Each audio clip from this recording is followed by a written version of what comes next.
सबसे बड़ा घटनाक्रम जो इधर हुआ है वो हुआ यूएई द्वारा ओपेक से बाहर आना। ओपेक क्या है? ओपेक तेल निर्यातक देशों का एक समूह। वैश्विक तेल निर्यात में इस संगठन की हिस्सेदारी लगभग 30% है। तेल की कीमतों को लेकर पश्चिम की कुछ कंपनियों का वर्चस्व पूरी दुनिया में बना हुआ था। इन्हें सेवन सिस्टर्स कंपनियां कहा जाता था। यूएई जानता है एआई के जमाने में, टेक्नोलॉजी के जमाने में आर्थिक स्थिति को मजबूत रखना आवश्यक है। और पाकिस्तान भी तो यही कर रहा है। पाकिस्तान ने सऊदी अरब से समझौता किया था पारस्परिक सुरक्षा को लेकर, यानी कि सऊदी अरब पे कोई देश हमला करता है तो पाकिस्तान पे हमला जाना माना जाएगा। और पिछले दिनों पाकिस्तान ने कुछ ट्रूप्स वहाँ पे भेजे। एक तरह से ईरान के खिलाफ भी वो ट्रूप्स भी भेज रहा है वहाँ पर सऊदी अरब ने। दूसरी तरफ ईरान के भी निकट वो अपने आप को बताने की कोशिश कर रहा है।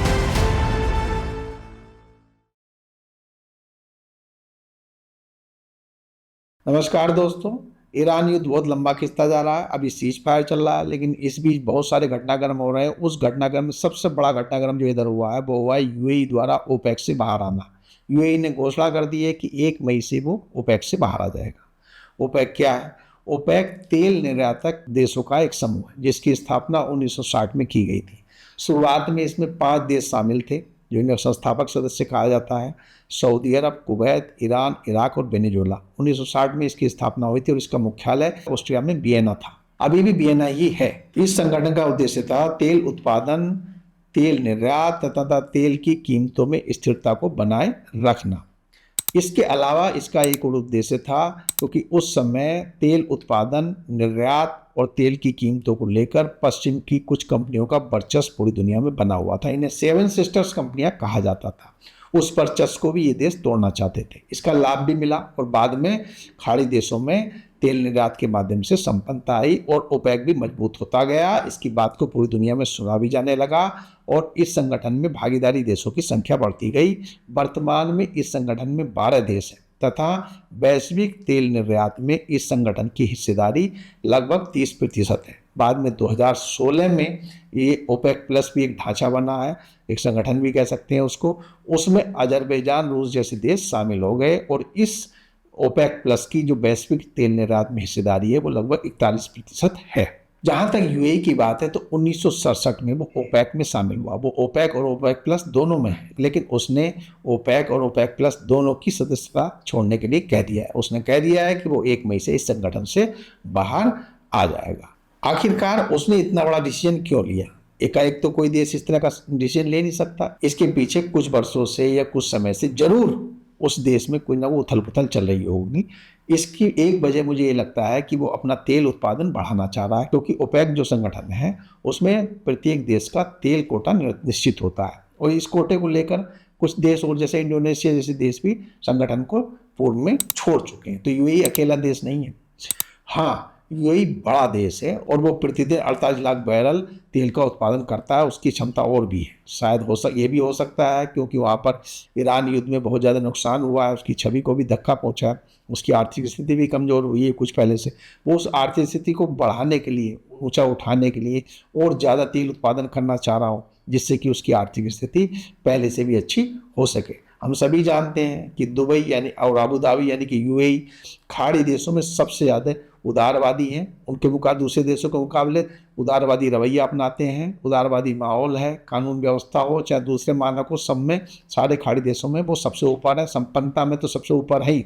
दुबई तो ऐसी जगह बन गया था जहाँ हर देश का नागरिक वहाँ पर आया हुआ था, व्यापार कर रहा था और बढ़िया ज़िंदगी जी रहा था। यूरोप के भी बहुत सारे लोग वहाँ बसे हुए थे। तो ऐसे में उसकी आर्थिक स्थिति को बहुत ज़्यादा ठेस पहुँची है। और इस युद्ध में, ईरान युद्ध में, ये आश्चर्य हुआ, सभी देश ये आश्चर्य कर रहे थे कि आखिरकार ईरान ने सबसे ज़्यादा मिसाइलें खाड़ी देशों के मुकाबले हज़ारों की संख्या में यूएई पर उसने क्यों छोड़े। ये प्रश्न सभी के दिमाग में चल रहा था। लेकिन यूएई की जो प्रतिरक्षा प्रणाली थी बहुत अच्छी थी और उसने लगभग सभी मिसाइल और ड्रोन को हवा में ही समाप्त कर दिया। बहुत मामूली नुकसान हुए हैं, नुकसान तो हुए हैं, लेकिन जितनी मिसाइल और ड्रोन छोड़ गए उसके मुकाबले बहुत कम नुकसान हुए हैं। इसके पीछे ये भी बताया जा रहा है कि इजराइल ने युद्ध शुरू होने से पहले अपना आयरन डोम सिस्टम वहाँ पर भेज दिया था।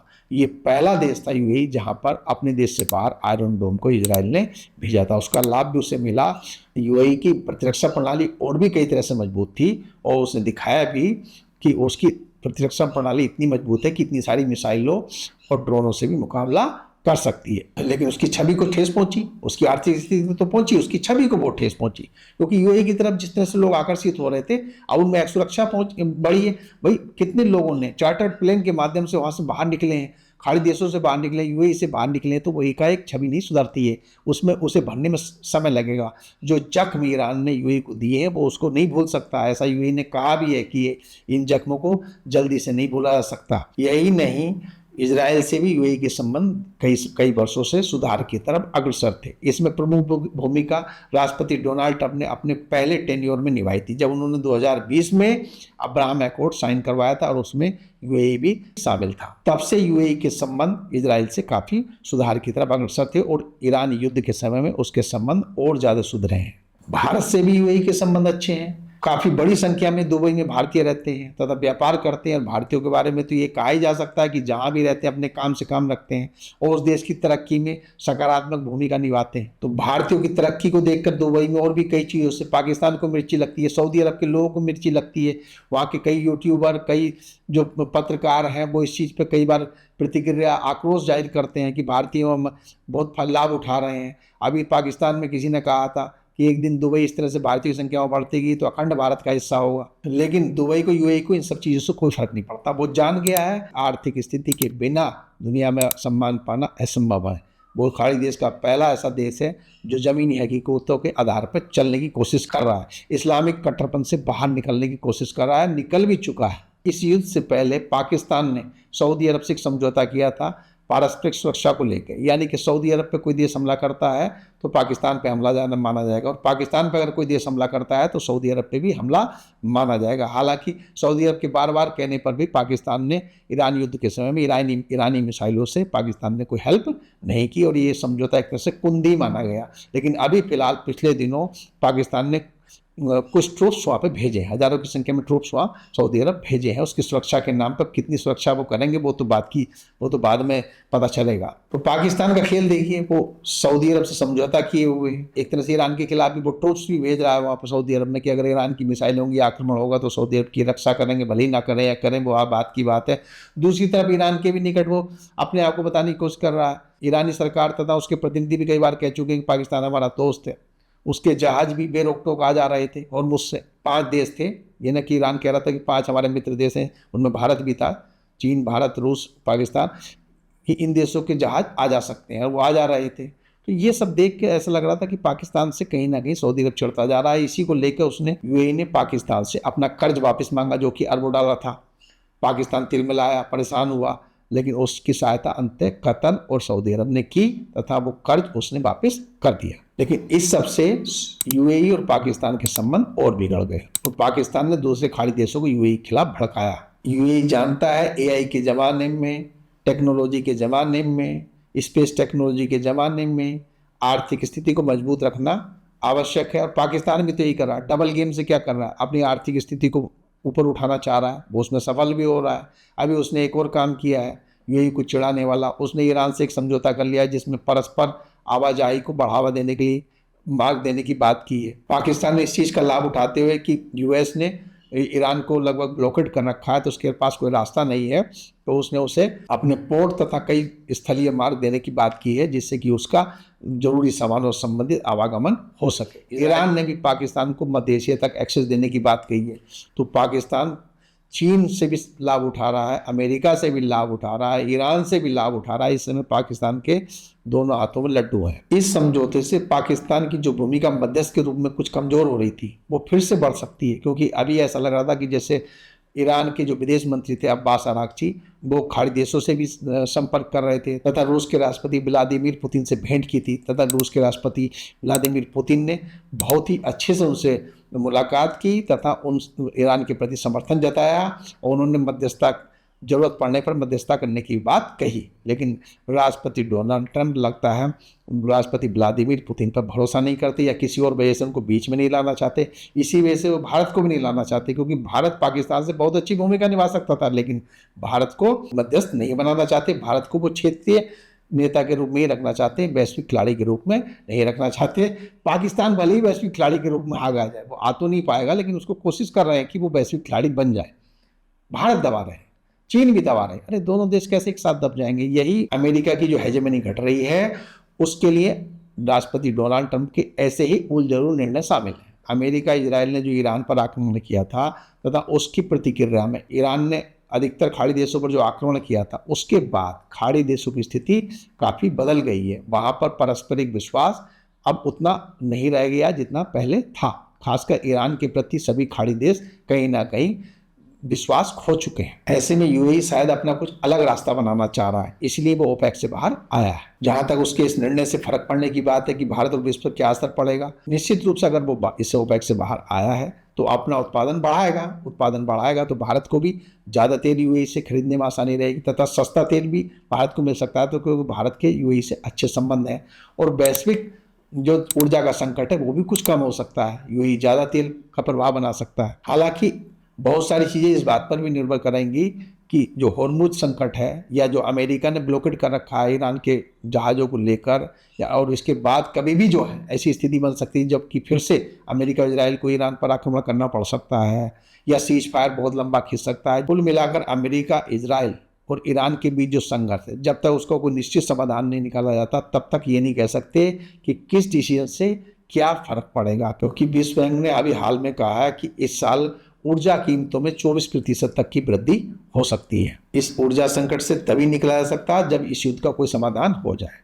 लेकिन डोनाल्ड ट्रंप और यूएसए को समझना होगा कि पाकिस्तान पर वो बिल्कुल विश्वास ना करें। पाकिस्तान को मध्यस्थ की भूमिका से जब तक नहीं हटाएंगे तब तक इस युद्ध का कोई समाधान जल्दी नहीं निकलेगा। मैं पिछले वीडियो में भी कह चुका हूँ कि पाकिस्तान अपने डिसीजन खुद नहीं ले रहा होगा, उसके पीछे कहीं ना कहीं चीन का बहुत बड़ा हाथ होगा और अगर वो ऐसे ही चलते रहे तो इससे धीरे धीरे अमेरिका की हेजेमनी कमज़ोर होगी खाड़ी देशों में तथा दुनिया में, तथा चीन का वर्चस्व बढ़ेगा खाड़ी देशों में, पाकिस्तान के माध्यम से बढ़ेगा। पाकिस्तान अभी भी मोरा है, बाद में मोरा रहेगा। पाकिस्तान जो ख्वाब देख रहा है उसके ख्वाब ज़्यादा पूरे नहीं होंगे। ईरान को भी समझना चाहिए कि वो किसी का मोरा ना बने, हो सकता है चीन उसको भी मोरा बना रहा हो क्योंकि उसकी अर्थव्यवस्था का बुरा हाल है। ये मैं नहीं कह रहा हूँ, ये ईरानी अर्थशास्त्री भी कह रहे हैं। ईरानी अर्थशास्त्री हादी कहलजादे ने कहा है कि अमेरिका इजराइल के हमलों में ईरान के लगभग 20,000 कारखाने क्षतिग्रस्त हो गए, जिस वजह से ईरान की लगभग 20% उत्पादन क्षमता घट गई है। इसमें भी सर्वाधिक नुकसान जो हुआ है वो स्टील प्लांट को हुआ है तथा पेट्रोकेमिकल उद्योग को हुआ है। उससे ईरान की निर्यात पर भी फर्क पड़ा है।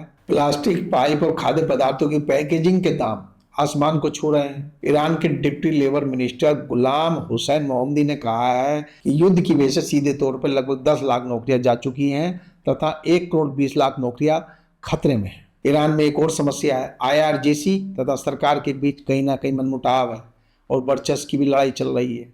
फिलहाल IRGC बहुत हावी है, उसने अपनी मिलिट्री काउंसिल बना रखी है तो सत्ता का लगभग टेक ओवर कर लिया है। यूएस द्वारा जो ब्लॉकेट ईरान का किया गया है उससे भी ईरान की अर्थव्यवस्था को नुकसान पहुंच रहा है और ऐसा लग रहा है कुछ दिनों में अर्थव्यवस्था और ख़राब होगी और यूएस शायद इसी चीज़ का इंतजार भी कर रहा है कि सीज फायर को धीरे धीरे बढ़ाकर और पाकिस्तान द्वारा ईरान को उलझाकर ईरान की अर्थव्यवस्था को कमज़ोर किया जाए और उसे घुटनों पर लाया जाए ताकि यूएस की शर्तों को वो मान ले। ऐसे में जब तक ईरान में कोई एक धड़ा इतना मजबूत नहीं हो जाता कि वो पूरा डिसीजन ले सके तथा ईरान की वास्तविक स्थितियों को लेते हुए कोई देश के हक में डिसीजन ले सके, दूसरी तरफ राष्ट्रपति डोनाल्ड ट्रंप को भी पाकिस्तान जैसे देशों को मध्यस्थ की भूमिका से अलग करना पड़ेगा या उन पर भरोसा कम करना पड़ेगा। रूस या भारत की या किसी अन्य यूरोप के देश की सहायता लेनी पड़ेगी, लेनी चाहिए, तभी इस सीज फायर के अंतर्गत कोई नया समाधान मिल सकता है। जहाँ तक ईरान के परमाणु बम बनाने वाली बात है तो ये सच है कि उसके पास एनरिच जो यूरेनियम है वो उसको अभी देना नहीं चाह रहा है। अब वो भी समझ गया है कि अगर एक बार परमाणु बम बन गया तभी यूएस के आक्रमण तथा इजराइल की आक्रामकता से वो पार पा सकता है। लेकिन यूएस और इजराइल कभी नहीं चाहेंगे कि परमाणु बम बने क्योंकि वो जानते हैं कि 60% एनरिच यूरेनियम जो ईरान के पास है 60 से 90% एनरिच करने में बहुत वक्त नहीं लगता है और जितना एनरिच यूरेनियम ईरान के पास है उससे कई परमाणु बम बनाए जा सकते हैं। इसलिए जब तक एनरिच यूरेनियम ईरान अमेरिका को नहीं सौंपेगा और आगे भी परमाणु बम न बनाने का वादा जब तक नहीं करेगा तब तक इस सीज फायर में कोई सही समझौता नहीं हो पाएगा। क्योंकि अगर सीज फायर टूटा और अमेरिका इजराइल ने फिर से आक्रमण किया तो ईरान फिर से खाड़ी देशों पर आक्रमण करेगा और उसमें फिर से यूएई को सबसे ज़्यादा वो निशाना बनाएगा। ऐसे में हम सभी चाहते हैं कि इस सीज फायर के अंतर्गत कोई ऐसा समझौता हो जाए जिससे कि ईरान परमाणु बम भी ना बनाए और कुछ अपने आप पर अंकुश भी लगाए तथा अमेरिका और इजराइल भी कुछ थोड़ा सा बैकफुट पर जाएं और अमेरिका इजराइल भी थोड़ा सा हल्का सा समझौतावादी हो, जिससे कि कोई सही समझौता हो जाए और ये युद्ध समाप्त हो सके तथा इस क्षेत्र में संकट को खत्म किया जा सके, होर्मुज खुल जाए तथा होर्मुज पर किसी तरह का टैरिफ या फ्लाइट ईरान ना लगा पाए। तभी दुनिया से इस वैश्विक ऊर्जा का संकट टलेगा, तभी इस क्षेत्र में वास्तविक शांति आएगी तथा वैश्विक ऊर्जा के मूल्य में कुछ स्थिरता आ पाएगी।